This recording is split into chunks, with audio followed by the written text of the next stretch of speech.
here with lots of helicopters flying overhead because for days now, the streets around West LA have been blocked by the Hamas protesters. In a normal world, that would mean people protesting against Hamas. But in this world, it means people who are actually marching for Hamas and marching for Hezbollah, which I can tell you as a Jew is disturbing, to say the least. They are within, I don't know, 1 or 2 miles of my home, and there are helicopters overhead constantly for the last few days. So I just want to talk a little bit about marching for Hamas, Hezbollah, and any of the Iranian proxies, and or against Israel. Okay, yes, Israel, the one and only Jewish state. I am going to go ahead and give everybody the benefit of the doubt that if you are out there marching, it's because you honestly and truly do believe that you are marching for social justice and you are marching for what's right. Any normal person watching the videos that are coming out of the Middle East have no choice but to be absolutely horrified by what's going on there. War is ugly. It's ugly. It's ugly always, and it is always a travesty. And if there could be no more war, boy, this world would be such a better place. But we don't live in that world. We live in a world where war, unfortunately, is necessary. And a war on terror, even more necessary.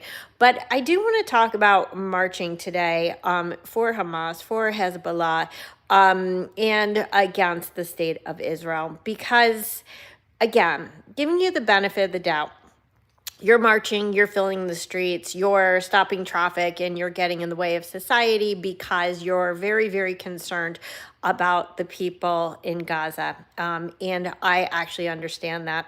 I want to talk about a few aspects. And one is this concept of by any means necessary, right?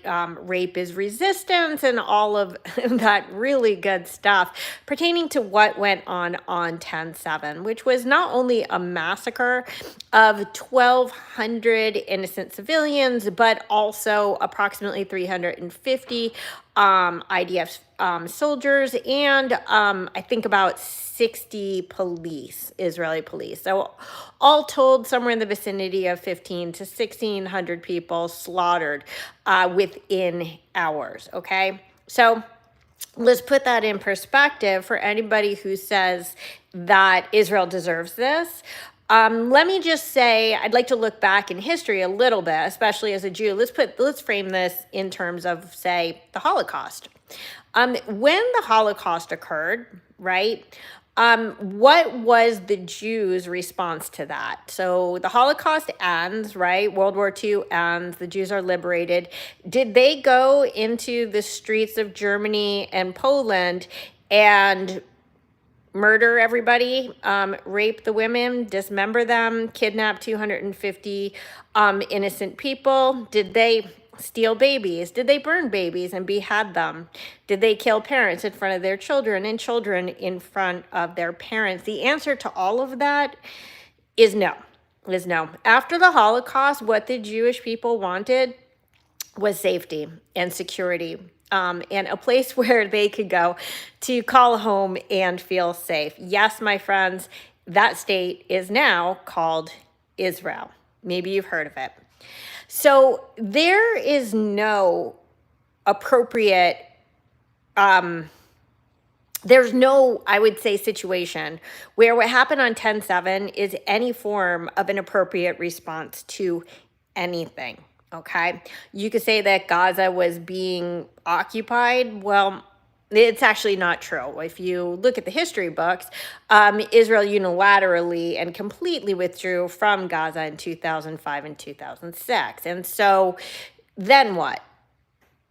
You say that there's a naval blockade or a border blockade. First of all, you have to understand that when you have terrorists at your border whose actual charter is specifically written for your destruction. Okay, so you have to understand this. If you read the charters of Hamas and Hezbollah, it has nothing to do with having their own states. Okay, Gaza is a de facto state and Lebanon actually is a state. Okay, so they already have states. If you read their charters, what they actually say is their raison d'etre, meaning the reason they exist, and the only reason is to destroy the Jewish state. Okay, let's put yourself in those shoes for 1 second. If those were your neighbors, what kind of fence would you build between your house and their house? Okay, Israel built that fence. Okay, they don't occupy Gaza, and they haven't been in Gaza in about 20 years, okay? Now, on top of that, the thing that people conveniently forget is that Gaza actually also shares a border with Egypt, okay? Their southern border, what we now know is called the Philadelphia Corridor, is shared with Egypt, okay? There's a blockade between Egypt and Gaza. Who's complaining about that? Who's marching about that? Do you know that the Arab world that cares so much about the Palestinians did not let in a single Palestinian refugee? Do you know that Egypt, in fact, locked the border? When Israel said that we need to come in and clean this place of Hamas and please civilians get out, all Egypt had to do was open that corridor and let the civilians out. And those lives would have been saved from a war that had to be fought. But instead, Egypt locked them in. Who's marching against them? Who's speaking up about that? Not even their besties, Iran, let in a single refugee, okay? You have to understand that this is all a conspiracy to destroy the Jewish state, not just physically, but also diplomatically and in the public opinion, which is working so well. Everybody loves a good piece of terrorist propaganda. Okay, so there is never a situation where what happened on 10/7 is forgivable or is in any way justified. In any way, period. Okay, so let's not forget how this war started. And of course, now all eyes are on Lebanon. What started with Lebanon was that on October 8th, with absolutely zero provocation, Hezbollah started firing rockets on Israel in support of Hamas, and it hasn't stopped yet. 9,000 rockets from Hezbollah. Again, friendly neighbors. What do you expect your government to do? Okay, so again, social justice warriors out in the street, marching for Hamas, marching for Hezbollah. And guys, can I just say that terrorism is not progressive? Sorry to burst your bubble. It's sort of regressive, in fact. In fact, the Islamic terrorists are like very barbaric and sort of like operating on standards that haven't existed in civil society for hundreds, if not thousands of years. Okay? The fact that we have college kids marching for Hamas and Hezbollah, which are designated terrorist organizations by the U.S. State Department, okay, not just by Shana Meyerson in Los Angeles, by our actual government. You wouldn't know it by the way that they talk, but it's actually true. Like, what I really want to know, because it confounds me, I really want to know what anybody thinks is progressive about terrorism and Sharia law.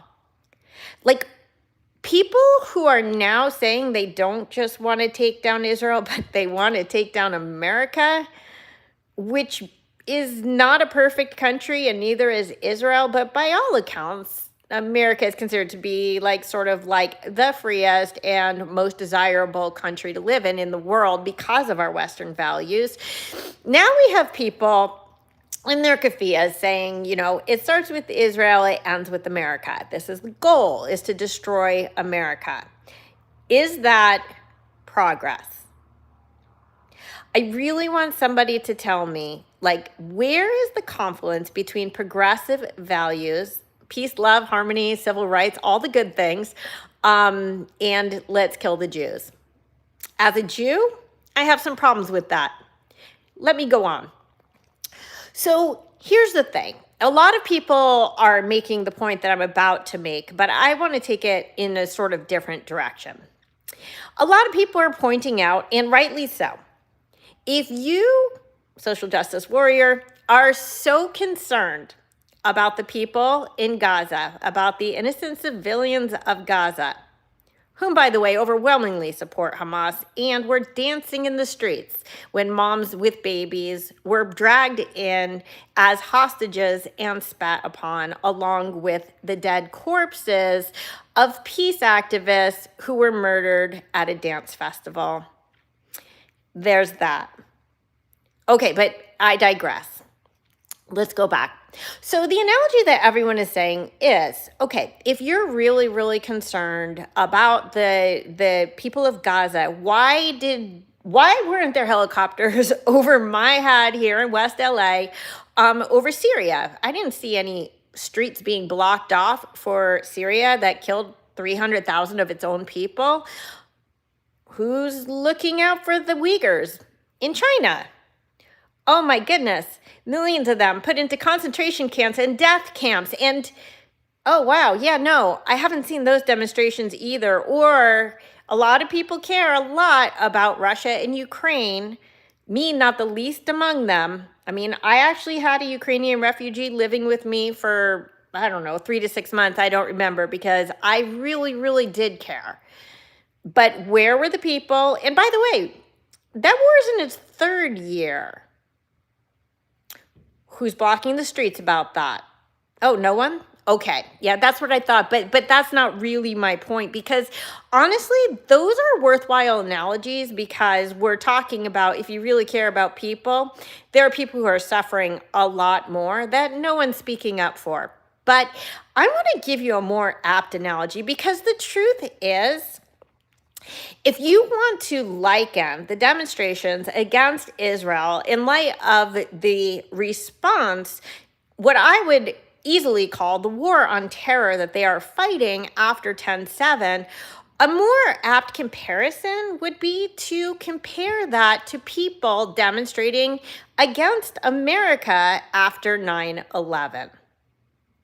So if on 9/11, the evening of, or maybe 9/12, let's give people a little bit of time to organize, people flooded the streets of New York and LA and London and Sydney and all the cities against the United States are being attacked on 9/11, that would actually be a much closer analogy to what's going on right now with people demonstrating against the Jews and the Israelis in the streets for being the victims of 10/7. And by the way, being right now wrapped up in a 7-front war that they did not start. Guys, if I start a war with you, you have every right to do what you need to finish that war, okay? That's just how wars work.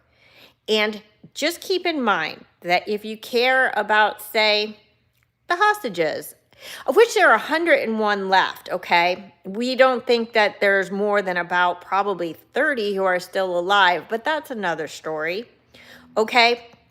But if you really, really care about the hostages, then you would not be in the streets marching on behalf of the terrorists who are holding them captive, which, by the way, that is a war crime, okay? Every single thing that Hamas has done is a war crime. Okay, everything that happened on 10/7, I don't have to go through the litany. War crime. Okay, holding hostages, war crime. And by the way, wherein Israel has done everything it can to minimize civilian casualties, and that is well documented by the most Famous war experts on Earth, including John Spencer, Colonel Richard Kemp, and Andrew Fox. Then you look at the rock as being shot by Hamas and Hezbollah, and their intention, honestly, is to kill as many people as possible. Indiscriminate rocket fire from terrorists, war crime. Okay? Whatever you are blaming Israel for, I guarantee, and feel free to put it in the comments, that is a war crime that Hamas is committing. But there's a fundamental problem with marching for a terrorist organization. And I can tell you at the ripe old age of 53, I cannot believe that I am witnessing this in my lifetime. I understand it in my grandparents' lifetime. But in 2024, especially as a yoga person, like I really feel like we sort of live in the age of love and light, where there's like been a really great awakening of people who really want to do good in the world and really want to be good in the world. And somehow they're conflating global kindness with massacring Jews. That's weird. It's just weird, guys. It's weird. And on top of that, let's go back to benefit of the doubt, because I'm trying to give the benefit of the doubt to these nice kids who are, shouting for things like River to Sea and Globalize the Intifada, because those are just well-meaning and well-intentioned humans, right? So let's just go to a couple of yoga precepts here, okay? So the first one is there is power in words.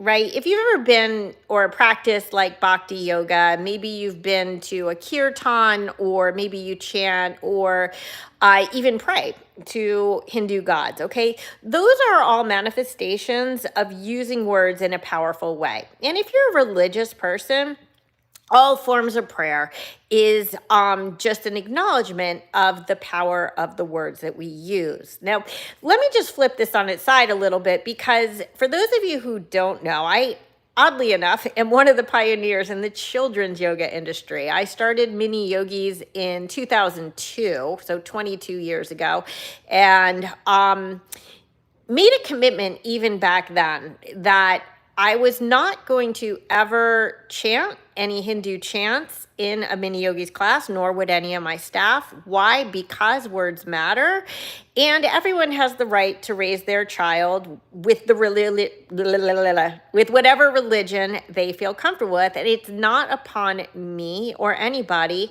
to impose, in essence, prayers or invocations on children. So that includes things that seem sort of relatively harmless, like Hari Om or Shri Ganesha, or pick your chant.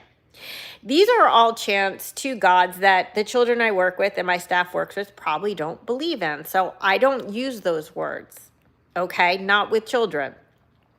Likewise, if you're going out and chanting, and you're saying, let's start with from the river to the sea. Okay, that seems pretty nice, right? Like it sounds like, I don't know, some sort of resort.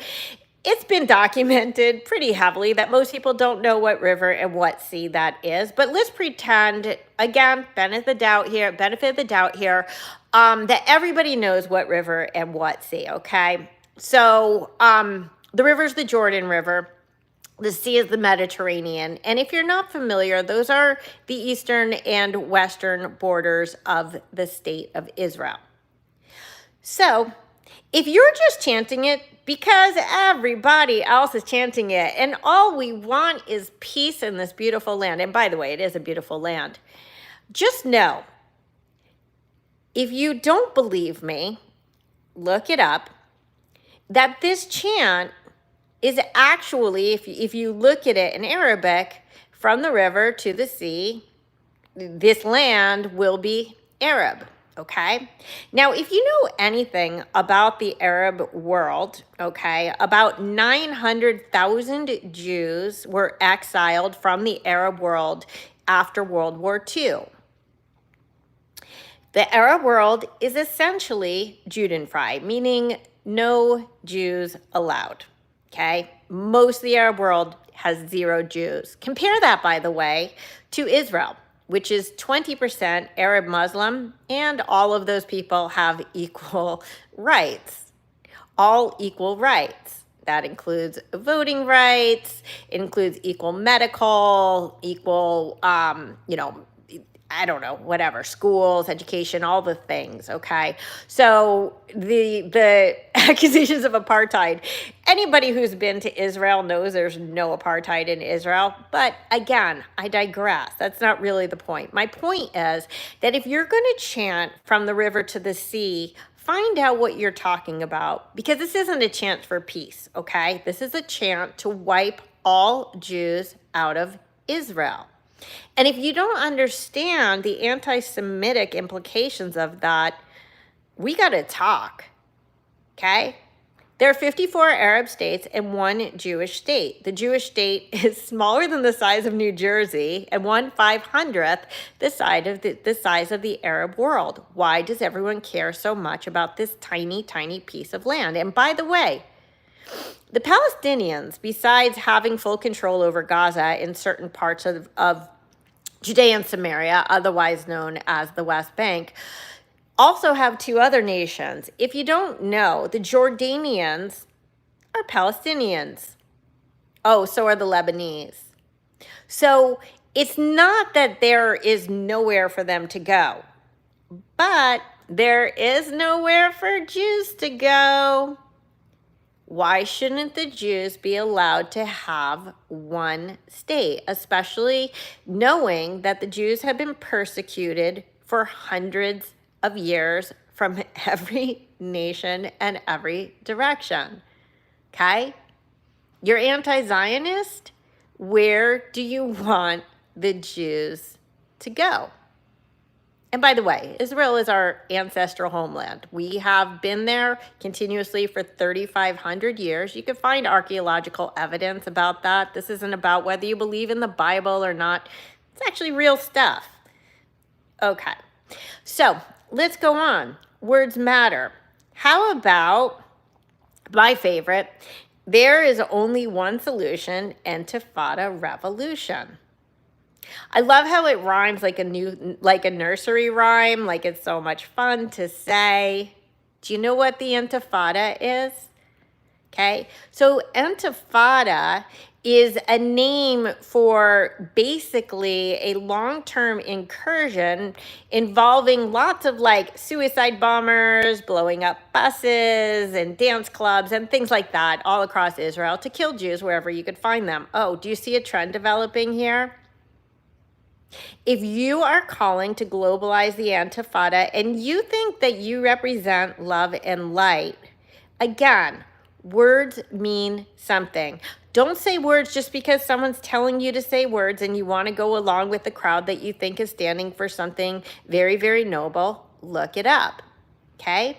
To globalize the Intifada means kill Jews wherever you could find them. And by the way, you can find one here.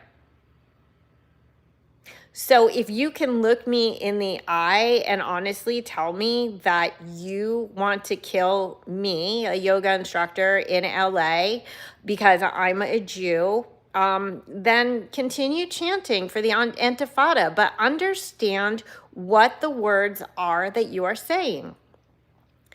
And not only do words mean something, but actions mean even more than words. And you know what is even louder? Actions are louder than words, but these days, the silence, God, the silence is so loud. Every poll that's gone on in America has come back, even to date, that approximately 80% of Americans support Israel in this war. Personally, it makes me very sad that it's 80% instead of 100%, but whatever. Let's say 80%, that's a pretty strong majority. Look at the media today, and that's not exactly the message that you got, right? If you watch the media and you see the marches and the schools and the streets and all the rioting and breaking and threatening and You would think that this was a nation that is purely anti-Semitic and hates all Jews. Not the case. And here's what I want to say. I've been quite fearless in speaking up for what I believe in, which is defending my nation and my people. To me, this is a very, very righteous fight. People have been afraid to speak up. They're afraid to support the people who speak up. And here's the thing. If you support Israel, you are part of the 80%. This narrative about kill the Jews would be so easy to turn around if everyone just spoke up. And if everyone spoke up, by the way, it wouldn't be so scary for everyone else to speak up. I get it. It's sort of scary. There's a lot of threats going on out there. I'm not going to lie. I get the most vicious and horrific comments.